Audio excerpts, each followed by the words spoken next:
My students often ask me, what is sociology? And I tell them it's the study of the way in which human beings are shaped by things that they don't see. And they say, so how can I be a sociologist? How can I understand those invisible forces? And I say, empathy. Start with empathy. It all begins with empathy. Take yourself out of your shoes, put yourself into the shoes of another person. Here, I'll give you an example. So I imagine my life if 100 years ago China had been the most powerful nation in the world and they came to the United States in search of coal. And they found it, and in fact they found lots of it right here. And pretty soon they began shipping that coal ton by ton, rail car by rail car, boatload by boatload, back to China and elsewhere around the world. And they got fabulously wealthy in doing so. And they built beautiful cities, all powered on that coal. And back here in the United States, back here, we saw economic despair, deprivation. This is what I saw, right? I saw people struggling to get by, not knowing what was what and what was next. And then I ask myself the question. I say, how is it possible that we can be so poor here in the United States? Because the coal is such a wealthy resource. It's so much money. And I realize because the Chinese ingratiated themselves with a small ruling class here in the United States who stole all of that money and all of that wealth for themselves. And the rest of us, the vast majority of us, struggle to get by. And the Chinese gave this small ruling elite loads of military weapons and sophisticated technology in order to ensure that people like me would not speak out against this relationship. Does this sound familiar? And they did things like train Americans to help protect the coal, right? And everywhere were symbols of the Chinese. Everywhere, a constant reminder. And back in China, what do they say in China? Nothing. They don't talk about us. They don't talk about the coal. If you ask them, they'll say, well, you know, the coal, we need the coal. I mean, come on. I'm not going to turn down my thermostat. You can't expect that, right? And so I get angry and I get pissed, as do lots of average people, and we fight back. And it gets really ugly. And the Chinese respond in a very ugly way. And before we know it, they've sent in the tanks and they sent in the troops. And lots of people are dying. And it's a very, very difficult situation. So, can you feel me? Can you imagine what you would feel if you were in my shoes? Can you imagine walking out of this building and seeing a tank sitting out there or a truck full of soldiers? And just imagine what you would feel, because you know why they're here. And you know what they're doing here. And you just feel the anger and you feel the fear. Okay? If you can, that's empathy. That's empathy. You've left your shoes and you've stood in mine.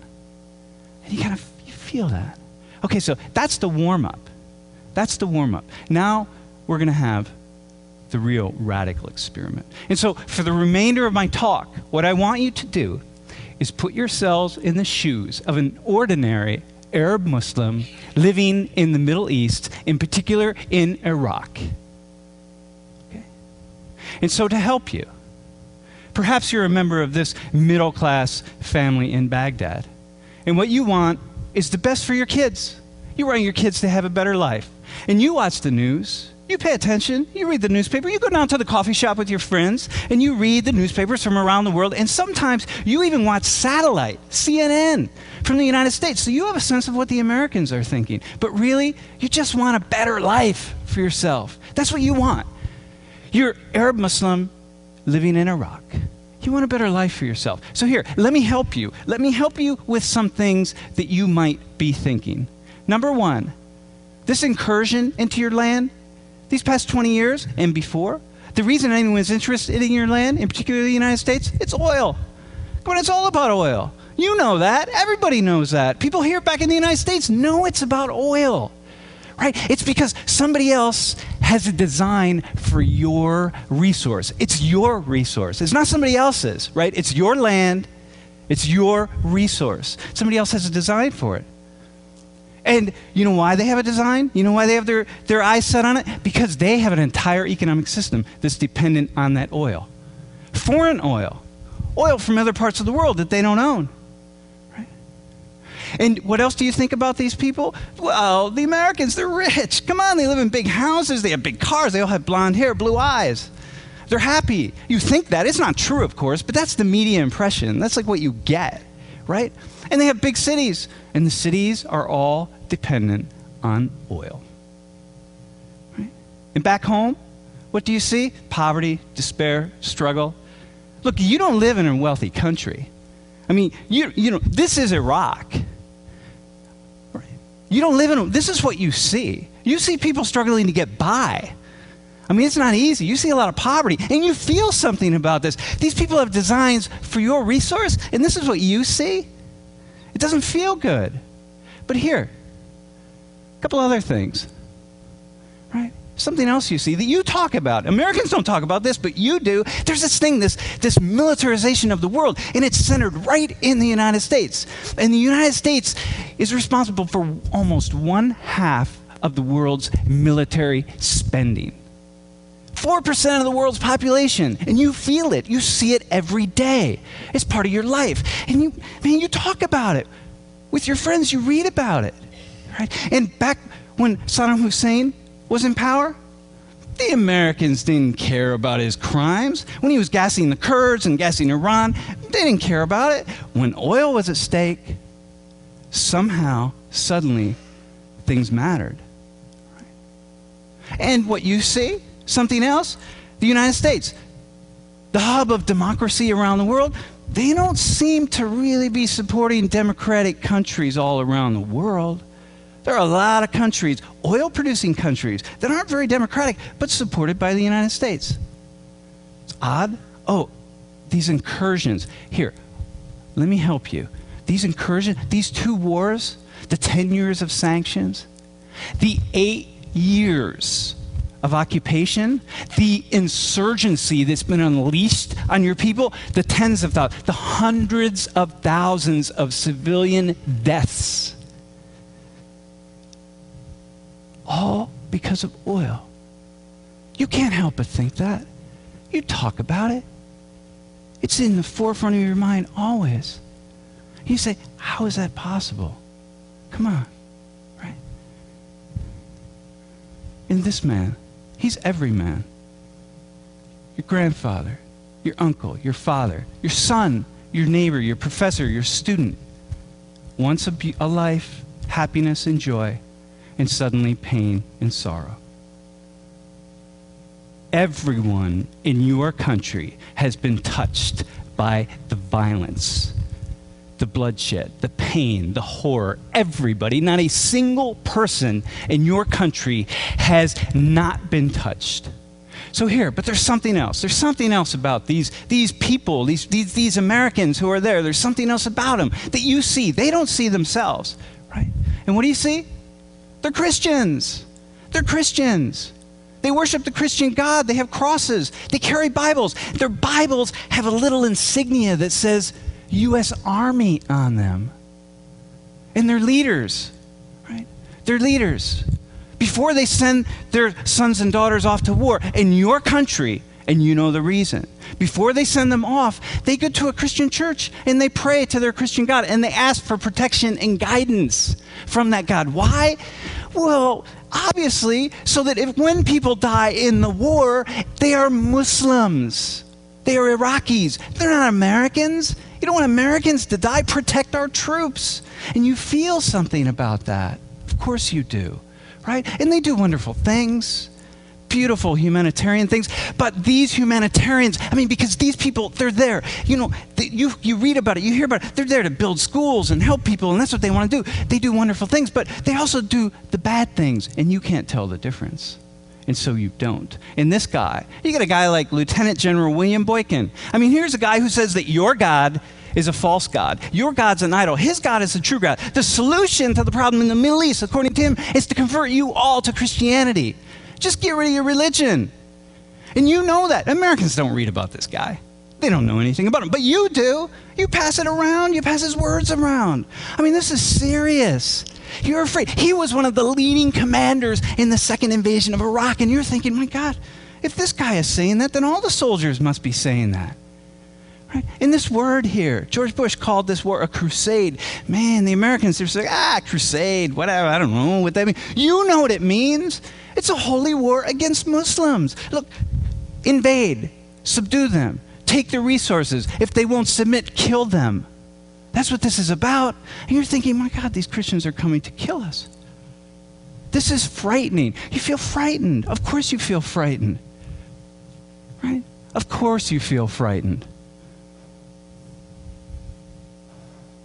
Why wouldn't you feel frightened? And this man, Terry Jones, I mean, here's a guy who wants to burn Qurans, right? And Americans, he's a knucklehead. He's a former hotel manager. He's got 3 dozen members of his church. They laugh him off. You don't laugh him off. Because in the context of everything else, all the pieces fit. I mean, of course, this is how Americans think. And so people all over the Middle East, not just in your country, are protesting. Like he wants to burn Qurans, our holy book. These Christians, who are these Christians? They're so evil. They're so mean. I mean, this is what they're about. This is what you're thinking as an Arab Muslim, as an Iraqi. Of course you're going to think this. How can you not think this? And then your cousin says, hey, cuz, check out this website. You got to see this this Bible boot camp. These Christians are nuts. They're training their little kids to be soldiers for Jesus. And they take these little kids and they run them through these things. They teach them how to say, sir, yes, sir, and things like grenade toss and weapons, care, and maintenance. And go to the website.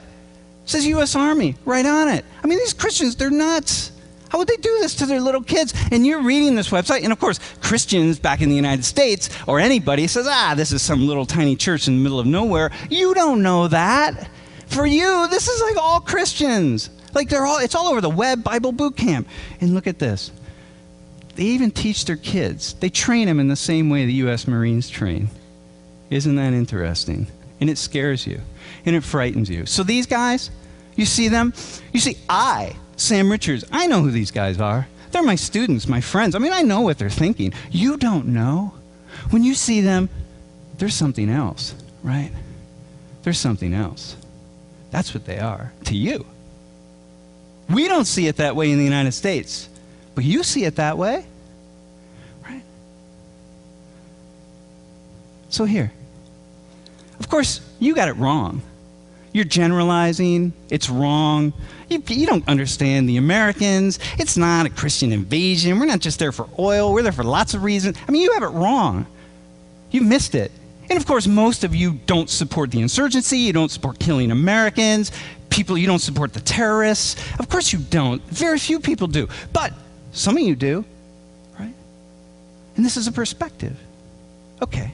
So now, here's what we're going to do. Step outside of your shoes that you're in right now and step back into your normal shoes. So everyone's back in the room, okay?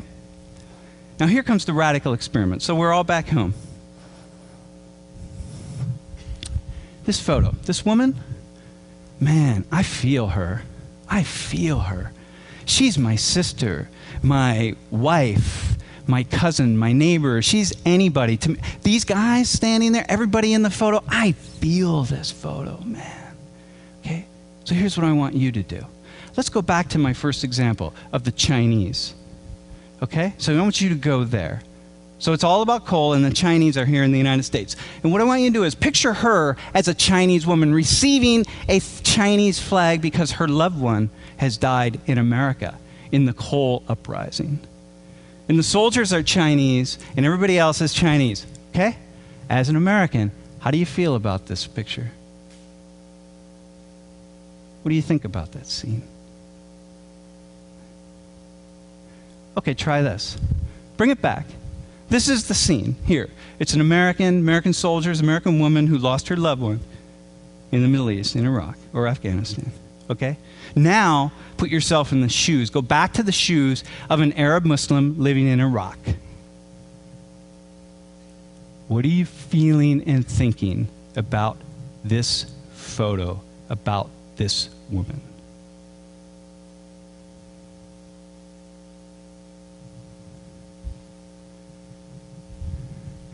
Okay, now follow me on this, because I'm taking a big risk here. And so I'm going to invite you to take a risk with me. Okay? Okay, so these gentlemen here, they're insurgents. They were caught by the American soldiers trying to kill Americans.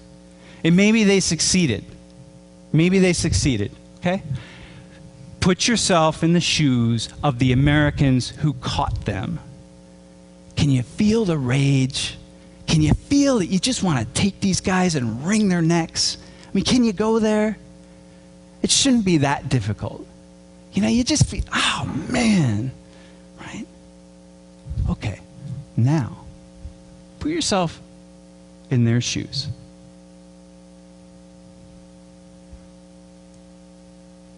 Are they brutal killers or patriotic defenders? Which one? Can you feel their anger, their fear, their rage at what has happened in their country? Can you imagine that maybe one of them in the morning bent down to their child and hugged their child and said, "Dear, I'll be back later. I'm going out to defend your freedom, your lives. I'm going out to look out for us, the future of our country." Can you imagine that? Can you imagine saying that? Can you go there? What do you think they're feeling? Right?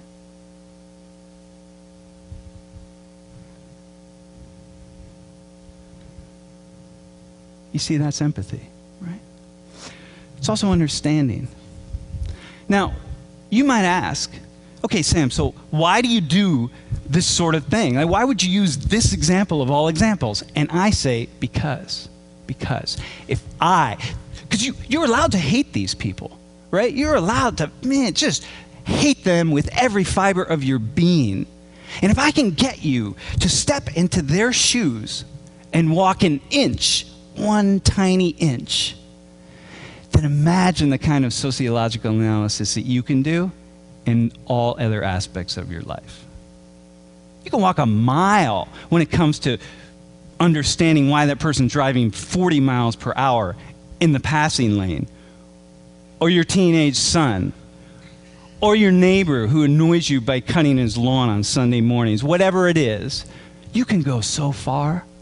And this is what I tell my students. Step outside of your tiny little world. Step inside of the tiny little world of somebody else. And then do it again, and do it again, and do it again. And suddenly, all these tiny little worlds, they come together in this complex web, and they build a big, complex world. And suddenly, without realizing it, you're seeing the world differently. Everything has changed. Everything in your life has changed. And that's, of course, what this is about. Attend to other lives, other visions. Listen to other people. Enlighten ourselves. And so what I will say here is, I'm not saying that I support the terrorists in Iraq. But as a sociologist, what I am saying is, I understand. And now perhaps you do too. Thank you.